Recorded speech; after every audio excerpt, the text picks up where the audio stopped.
Test 2. This is the Ielts listening test. You will hear a number of different recordings and you will have to answer questions on what you hear. There will be time for you to read the instructions and questions, and you will have a chance to check your work. All the recordings will be played once only. The test is in 4 parts. At the end of the test, you will be given 10 minutes to transfer your answers to the answer sheet. Now turn to Part 1.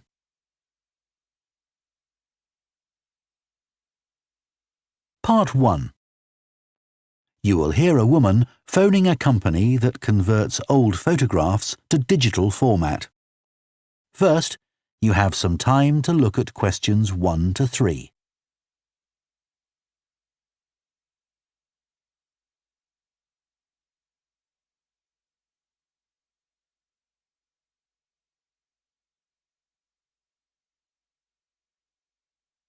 Now listen carefully and answer questions 1 to 3. Hello, Picture Rep. Can I help you? Oh, hi. I saw your advertisement about copying pictures to disk, and I'd like a bit more information about what you do. Sure. What would you like to know? Well, I've got a box full of old family photos that's been up in the attic for years.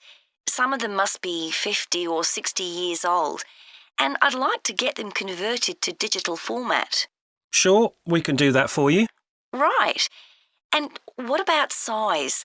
The photos are all sorts of sizes. Are there any restrictions? Well, the maximum size of photo we can do with our normal service is 30 centimetres, and each picture must be at least 4 centimetres. That's the minimum we can cope with. Well, that should be fine. And some of them are in a frame. Should I take them out before I send them? Yes, please. We can't copy them otherwise. And also the photos must all be separate. They mustn't be stuck into an album. OK, that's not a problem. So can you give me an idea of how much this will cost? I've got about 360 photos, I think. We charge £195 for 300 to 400 photos for the basic service. OK, and does that include the disc?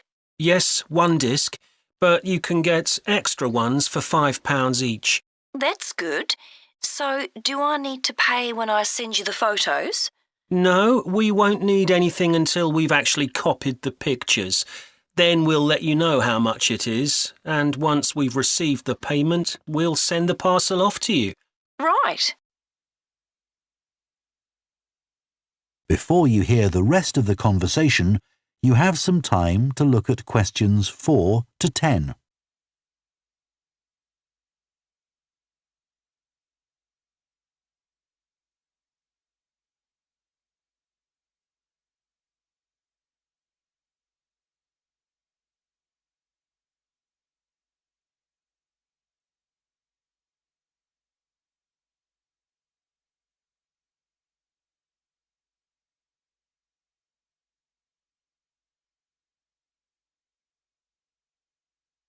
Now listen and answer questions 4 to 10.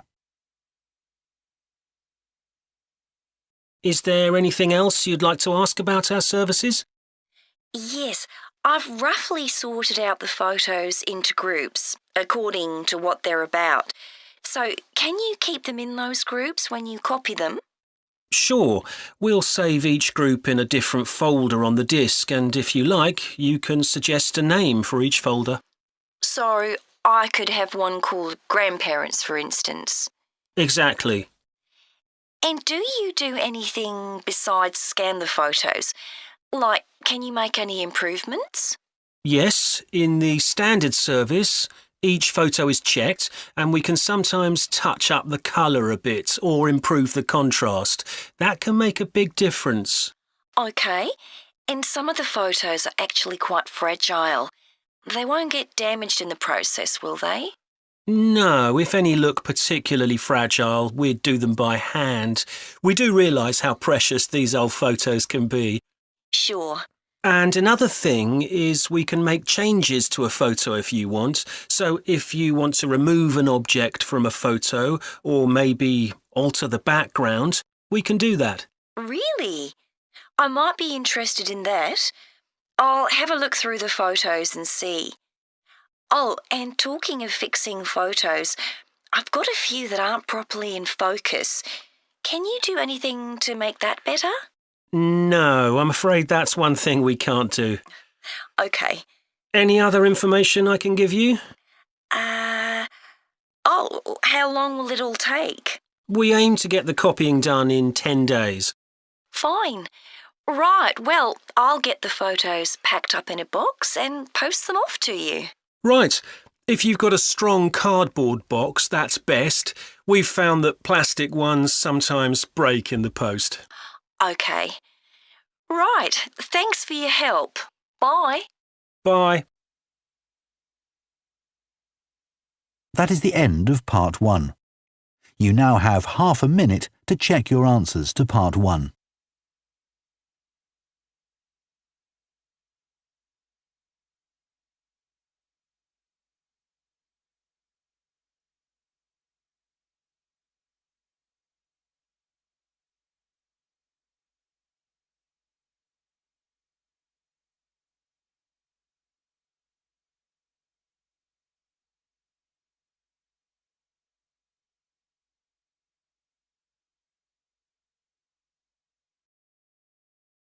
Part 2. You will hear a head teacher talking to parents of pupils about changes at the school. First, you have some time to look at questions 11 to 15.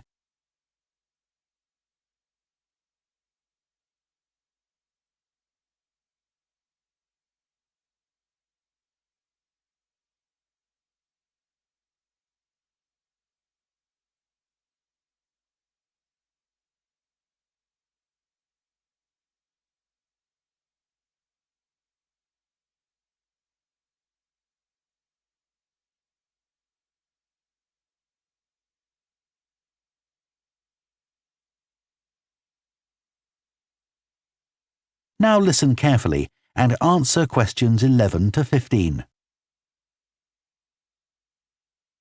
Good morning, and thank you for coming here today. I'd like to bring you up to date with changes in the school that will affect your children.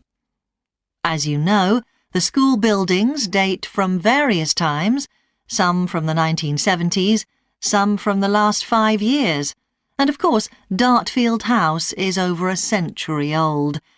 It was commissioned by a businessman, Neville Richards, and intended as his family home, but he died before it was completed. His heir chose to sell it to the local council, who turned it into offices. A later plan to convert it into a tourist information centre didn't come about through lack of money, and instead it formed the nucleus of this school when it opened 40 years ago. The school has grown as the local population has increased, and I can now give you some news about the lower school site, which is separated from the main site by a road. Planning permission has been granted for development of both sites. The lower school will move to new buildings that will be constructed on the main site. Developers will construct houses on the existing lower school site. Work on the new school buildings should start within the next few months. A more imminent change concerns the catering facilities and the canteen. The canteen is always very busy throughout the lunch period. In fact, it's often full to capacity because a lot of our pupils like the food that's on offer there. But there's only one serving point, so most pupils have to wait a considerable time to be served. This is obviously unsatisfactory, as they may have hardly finished their lunch before afternoon lessons start.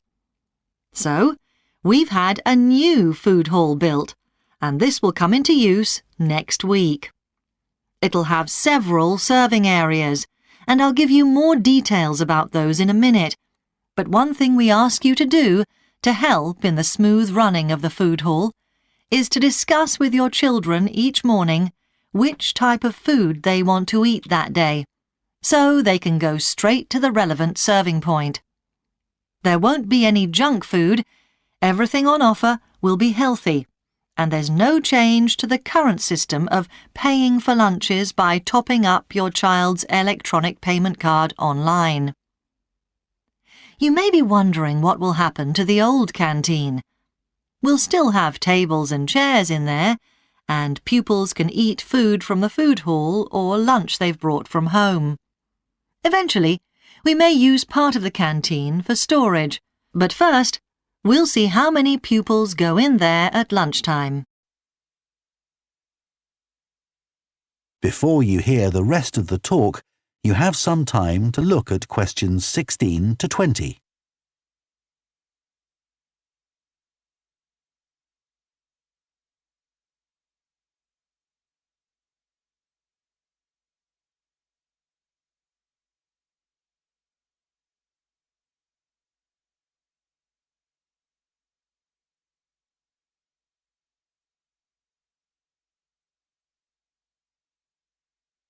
Now listen and answer questions 16 to 20. OK, back to the serving points in the food hall, which will all have side dishes, desserts and drinks on sale, as well as main courses. One serving point we call World Adventures. This will serve a different country's cuisine each day. Maybe Chinese one day and Lebanese the next. The menus will be planned for a week at a time, so pupils will know what's going to be available the whole of that week. Street life is also international, with food from 3 particular cultures. We'll ask pupils to make suggestions, so perhaps sometimes there'll be food from Thailand, Ethiopia and Mexico, and then one of them will be replaced by Jamaican food for a week or 2. The Speedy Italian serving point will cater particularly for the many pupils who don't eat meat or fish. They can be sure that all the food served there is suitable for them. There'll be plenty of variety, so they shouldn't get bored with the food. OK, that's all on the new food hall. Now, after-school lessons. These are very popular with pupils, particularly swimming. In fact, there's a waiting list for lessons. Cycling is another favourite, and I'm delighted that dozens of pupils make use of the chance to learn to ride in off-road conditions. It means that more and more cycle to and from school every day. As you know, we have a well-equipped performance centre, and we're going to start drama classes in there too. Pupils will be able to join in just for fun, or work up to taking part in a play. We hope to put on at least one a year. We already teach a number of pupils to use the sound and lighting systems in the centre, and a former pupil has given a magnificent grand piano to the school, so a few pupils will be able to learn at the school instead of going to the local college, as many of them do at the moment. That is the end of Part 2. You now have half a minute to check your answers to Part 2.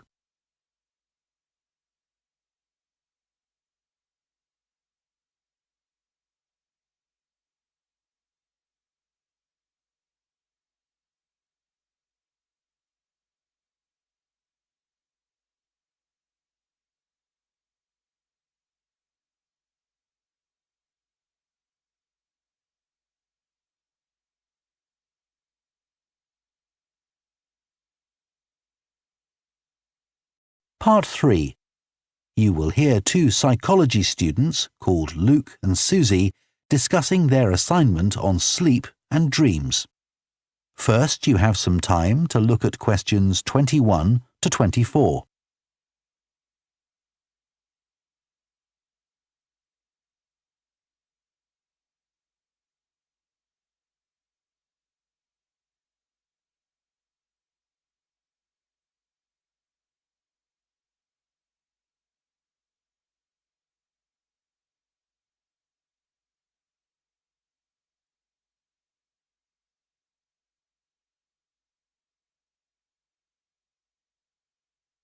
Now listen carefully and answer questions 21 to 24.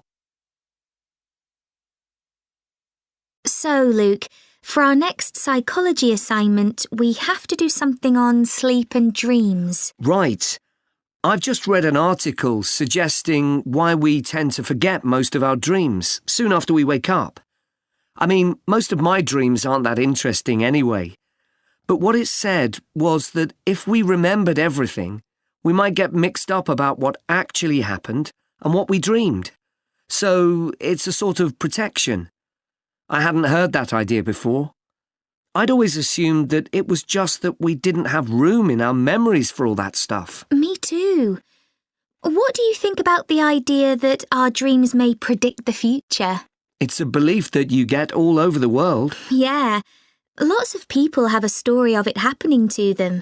But the explanation I've read is that for each dream that comes true, we have thousands that don't, but we don't notice those. We don't even remember them. We just remember the ones where something in the real world, like a view or an action, happens to trigger a dream memory. Right. So it's just a coincidence, really.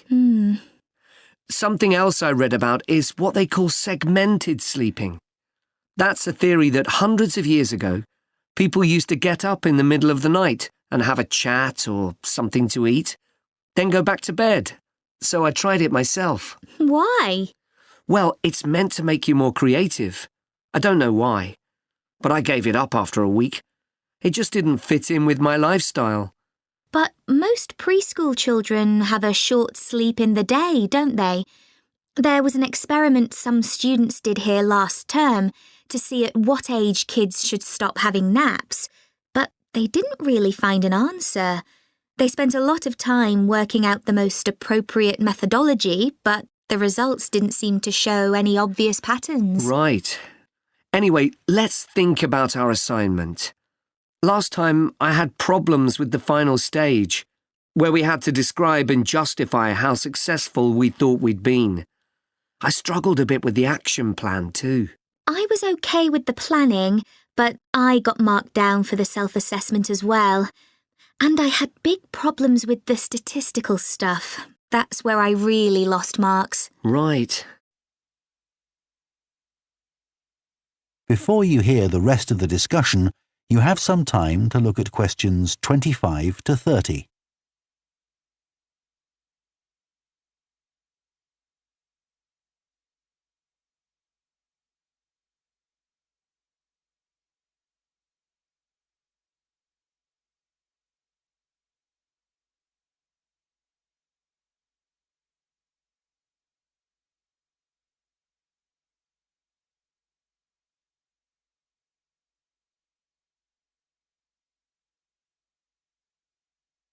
Now listen and answer questions 25 to 30. So, shall we plan what we have to do for this assignment? Okay. First, we have to decide on our research question. So, how about, is there a relationship between hours of sleep and number of dreams? Okay. Then we need to think about who we'll do the study on. About 12 people? Right. And shall we use other psychology students? Let's use people from a different department. What about history? Yes, they might have interesting dreams. Or literature students. I don't really know any. OK, forget that idea. Then we have to think about our methodology. So we could use observation, but that doesn't seem appropriate. No. It needs to be self-reporting, I think. And we could ask them to answer questions online.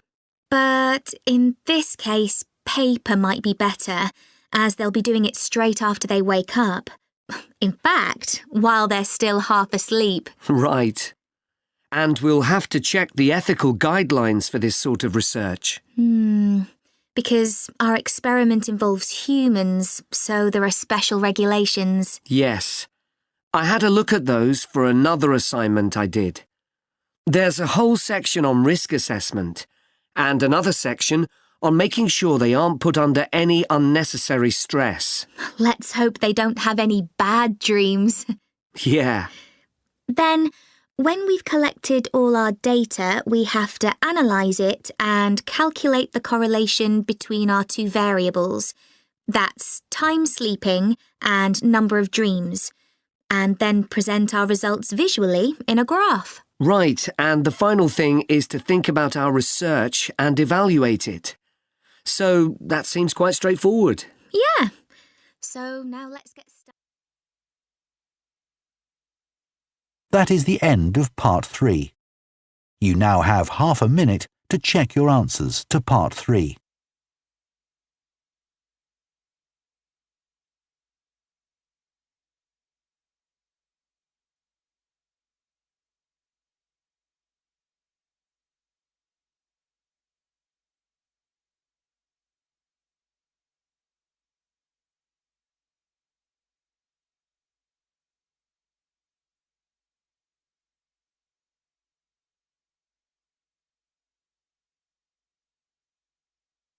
Part 4.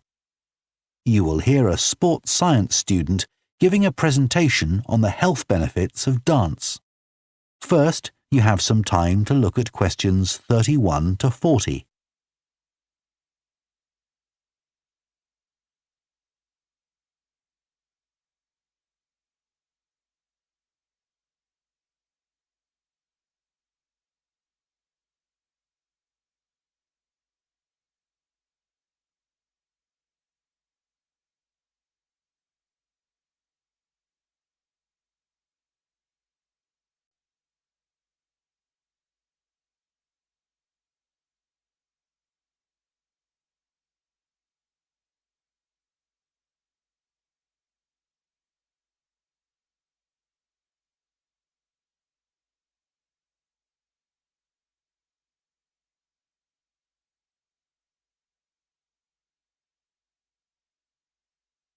Now listen carefully and answer questions 31 to 40.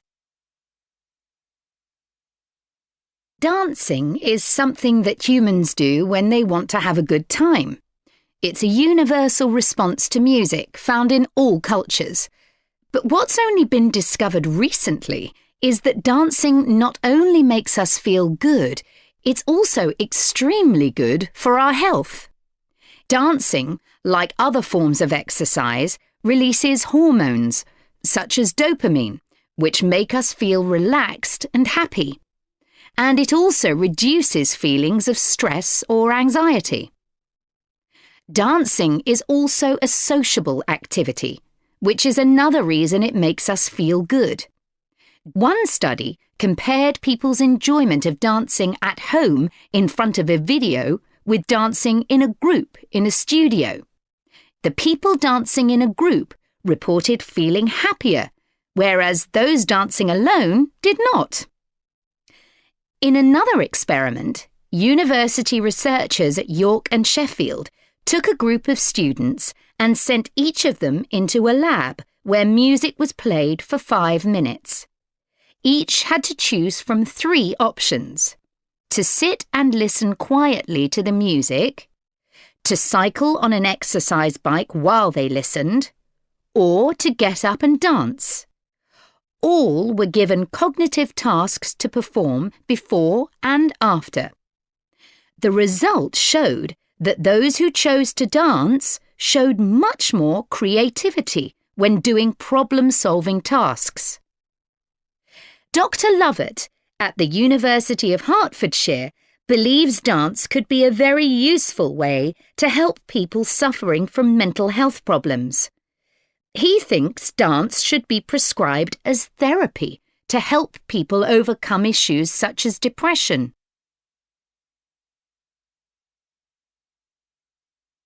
It's well established that dance is a good way of encouraging adolescent girls to take exercise.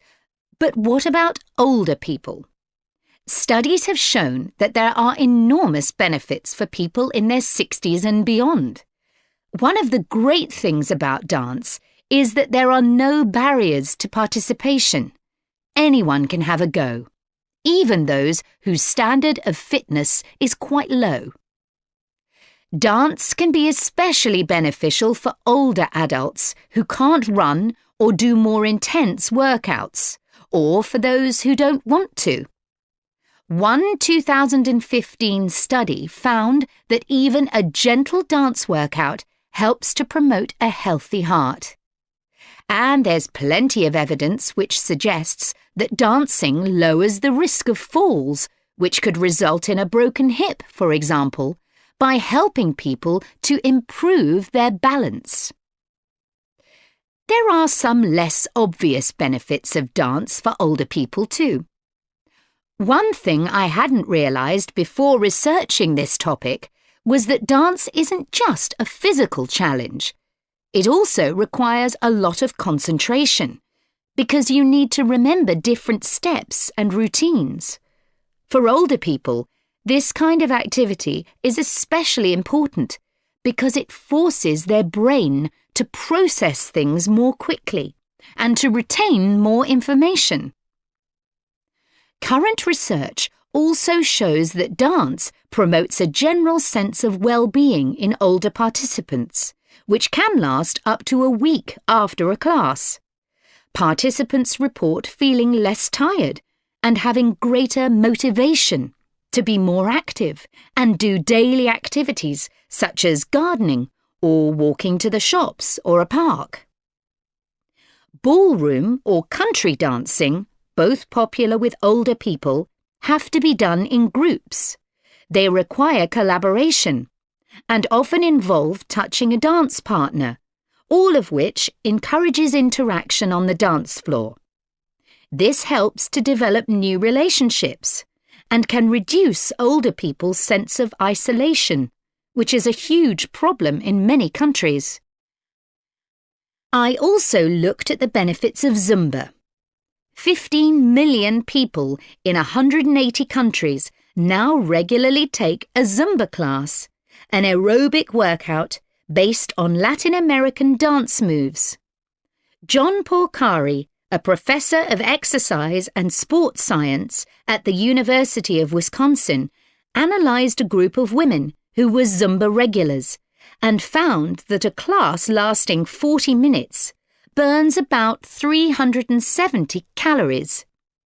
This is similar to moderately intense exercises like step aerobics or kickboxing. A study in the American Journal of Health Behaviour showed that when women with obesity did Zumba 3 times a week for 16 weeks, they lost an average of 1.2 kilos and lowered their percentage of body fat by 1%. More importantly, the women enjoyed the class so much that they made it a habit and continued to attend classes at least once a week. Very unusual for an aerobic exercise program. Dance is never going to compete with high-intensity workouts when it comes to physical fitness gains, but its popularity is likely to keep on rising because it's such a fun way to keep fit. That is the end of Part 4. You now have 1 minute to check your answers to Part 4.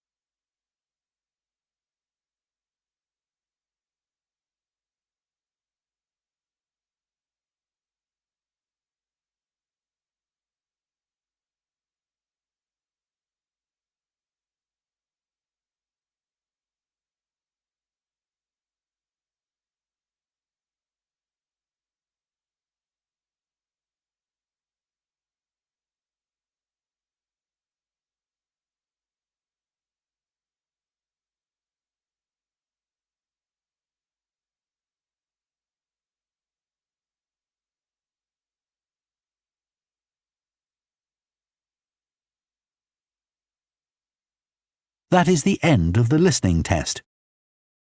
In the Ielts test, you would now have 10 minutes to transfer your answers to the answer sheet.